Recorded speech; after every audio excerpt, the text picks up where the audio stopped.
Some guys trick out their cars, some pimp their rides.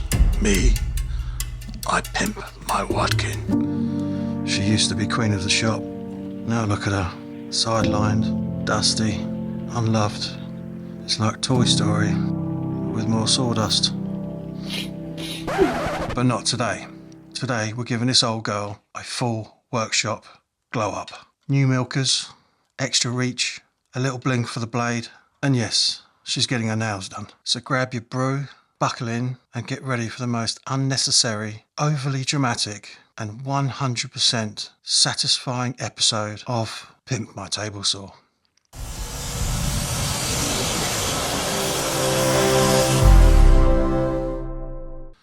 Before we dive into this very necessary, not at all overkill upgrade, let's talk about the ENJOYWOOD Auxiliary Fence, or as I've started calling it, the attachment that thinks it's important. Now, one of the things I wanted to give to my saw other than therapy is some extra support, because let's face it, we all need a bit of stability in our lives. This upgrade seemed like a good idea. The ENJOYWOOD fence extender is, in my opinion, made for the bandsaw, really. Makes sense. The extra height, more control, fewer accidents involving shouting and regrets. But I thought I'd give it a go on the table saw, because why not? Ignore the manual. It's also quite handy for sight saws. They usually come with fences so short you think the factory had run out of metal. Now, this aluminium extrusion does have some issues when used on my setup, especially with what else I want to slap on it, but we'll get to that minor identity crisis later.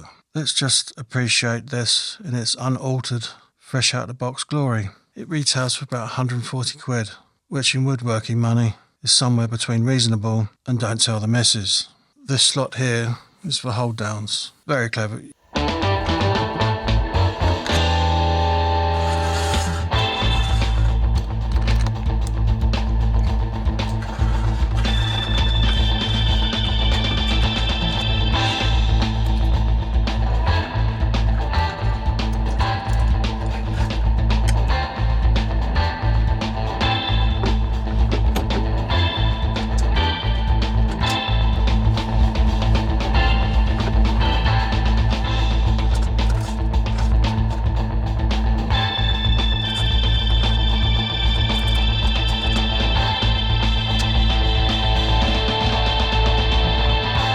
Here's the problem.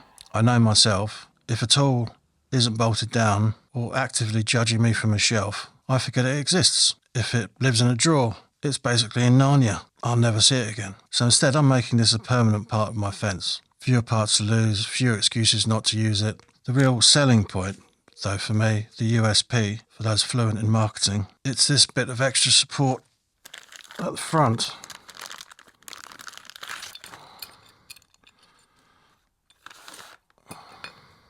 It helps support stopping your workpiece from tipping, basically. There isn't a great deal of space between the start of the cut, the blade, and the edge of your table saw. When you've got large sheets and you're on your own, that could be tipping a lot. Just a little bit of extra hand, during those first few inches. Think of it as a polite handshake between saw and timber. Of course, nothing's ever simple. It's too tall for my setup. Maybe you do tenons on your table saw and you'd find that helpful. I don't. I've got a bandsaw for that. I've also got a Mitre saw, track saw. Can't think how I'd use a track saw, but anyway, and quite frankly, a growing collection of regrets that don't require this kind of height. So yeah, it doesn't quite fit my workflow. Some compromises will be made, some feelings will be hurt. Let me show you what I mean. Next up, HONGDUI, and you know how I love HONGDUI tools. The HONGDUI Clear Cut TS stock guides. Yes, they sound like a minor Bond villain, but they are actually brilliant. Yes, they are a copy of a certain brand, other brand, but for a third of the price, I think, or certainly half the price. They apply pressure from the top downwards and from the side. Another issue when you're using a large board, now I've got the support at the back of the, further away at the front of the saw, trying to get a large sheet goods on there. It's keeping it up against the fence. Now these wheels are designed in a way they're at an angle, so it will also, as you push forward, push the board into the fence. That's handy, like a hug, but for timber. The only issue, and this is the reason why the height of that is a problem, instead of detaching these and then putting them in the drawer, I'd just like to close them up, fold that down, And then I can use the whole height of my fence and these not being in the way or interfere, because flexibility is great right up to the point until when it interferes with everything. So first job, rip the auxiliary fence. I also need to Spanish the HDPE on one side of my fence. Save you asking, Spanish, aren't you? Elbow. I'll give you a second to groan. I'll probably do that on the router table. 1200 RPM, carbide bit, shallow passes like 1, 2 mil, 2, 3 mil, 1/8 of an inch. For those of you still thinking pints and inches, the goal, a clean finish. The reality, we'll find out shortly. Now, since I removed the HDPE plastic on one side, I need to raise the guides to get over the auxiliary fence, because nothing ever fits first time, does it? That'd be far too convenient. And then we've got it. The supplied clamping knobs, great idea for what they're intended for, but for this, not so much. But I'm not a fan of large plastic knobs sitting out the side of my fence, like it's auditioning for a novelty gear knob. Sometimes I also move the fence the other side of my blade, and when I do, I don't want it looking like it's got aftermarket door handles on the side of it and have to remove them. Just doesn't spark joy, and I don't want to deal with them. Josh said, mate, you've got to have a big knob. But I think we all know size isn't everything, and sometimes less is more. Is that what she said?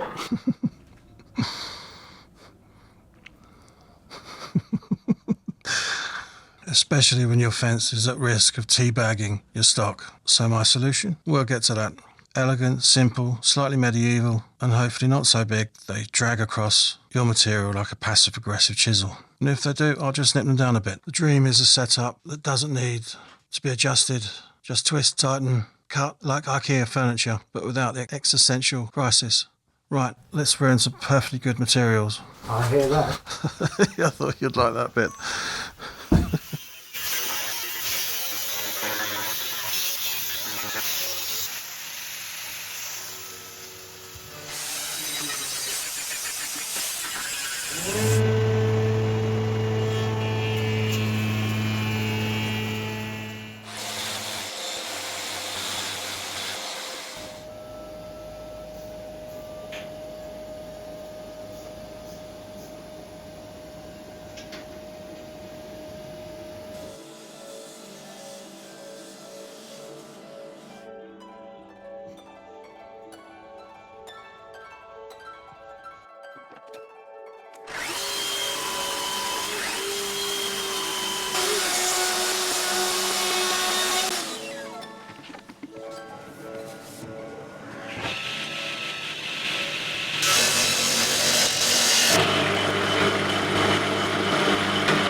Care for a macaroon? I'm good, thank you, mate.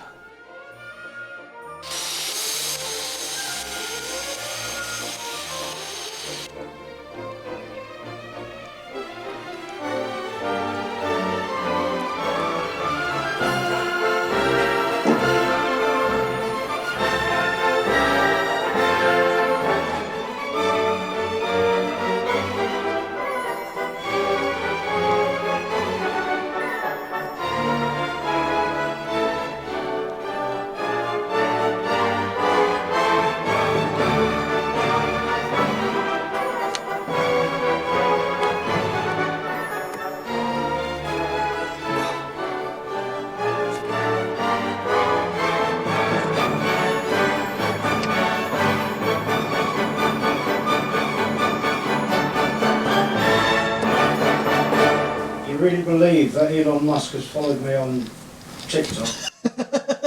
See how many Elon Musks I've got following me on X? At least a dozen, mate. Really? I look at his profile and go, yeah, you've got all his pictures, but no.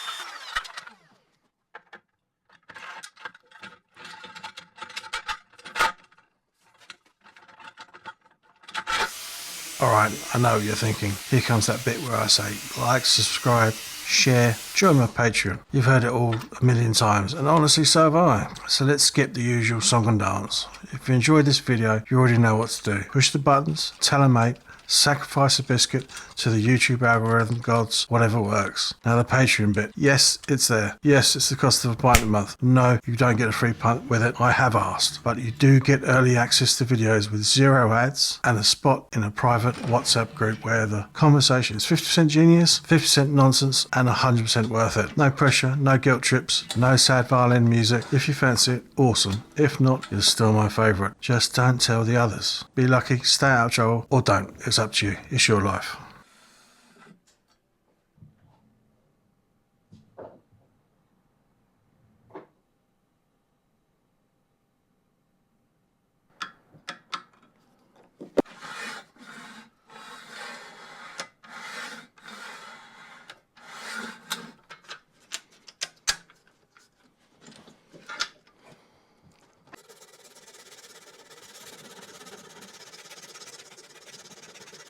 When I got this wicked, excellent mitre gauge, came with this mitre bar. This mitre bar for these slots was too shallow and caused rocking. So I had to add a piece of wood, or MDF in this case, to stop the mitre gauge from rocking backwards and forwards. I don't know if you know, but Banggood will make you custom ones now, and I've got a custom one for them. And this fits perfectly in the track. I don't need any wood, which is excellent.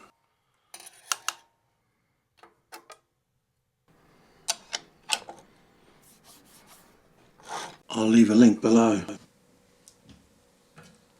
Ladies and gentlemen, behold, my table saw is no longer a humble cutting device. Although this isn't my saw, long story short, the electricity's been cut off at the barn, so I'm borrowing a mate's saw. Otherwise this would have been like masturbation without the payoff.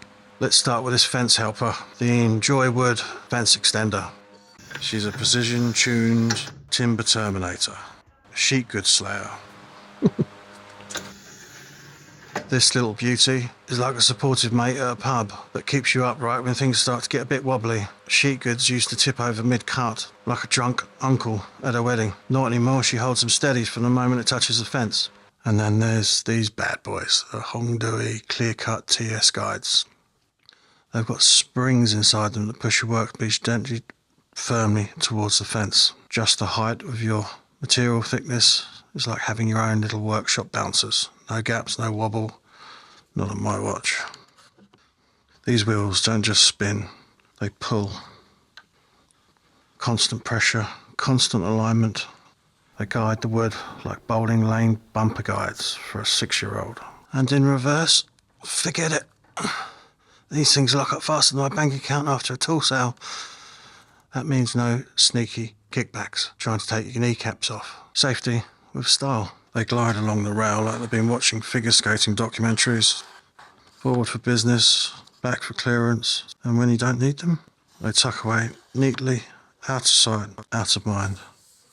Like an old jigsaw you swore you'd fix. And when you need that extra reach, extend the fence. It's like your saw just had an arm day at the gym. More support, less drama, cleaner cuts. Honestly, it's like cheating, but without the guilt. So there you have it. More reach, more grip, more attitude, pimped, polished, ready to rip.